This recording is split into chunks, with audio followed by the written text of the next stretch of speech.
Menyebut gerhana matahari total atau GMT, pihak Lembaga Penerbangan dan Antariksa Nasional atau LAPAN serta Dinas Pendidikan Sumsel pada 8 Maret atau 1 hari menjelang GMT akan mengadakan ekspedisi ilmiah serta sosialisasi GMT di Geraha Teknologi Jakabaring.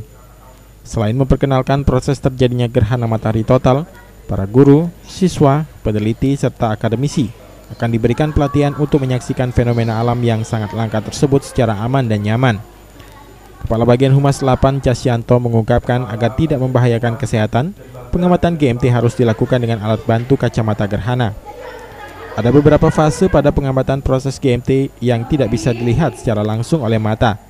Karena itu, LAPAN bersama Geraha Teknologi Distrik Sumsel pada 8 Maret akan memberikan edukasi kepada siswa untuk membuat kacamata gerhana. Menurutnya, fase yang berbahaya bagi mata saat bulan dan matahari sudah mulai bergeser dari satu titik. Cahaya yang timbul pada fase ini akan membahayakan mata karena mata tidak siap menerima cahaya ultraviolet dengan intensitas tinggi.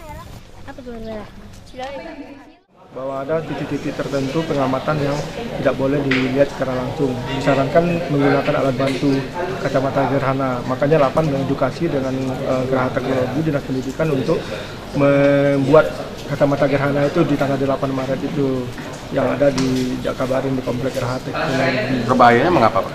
Membahayakan karena kan cahaya yang timbul pada saat dari gerhana matahari total, jadi bulan dan matahari satu titik menutupin pada saat dia melepaskan cahaya itu kan cahaya tinggi sekali, sementara mata tidak siap dalam kondisi yang terang dari kondisi gelap. Nah, itu makanya dihimbau menggunakan alat bantu.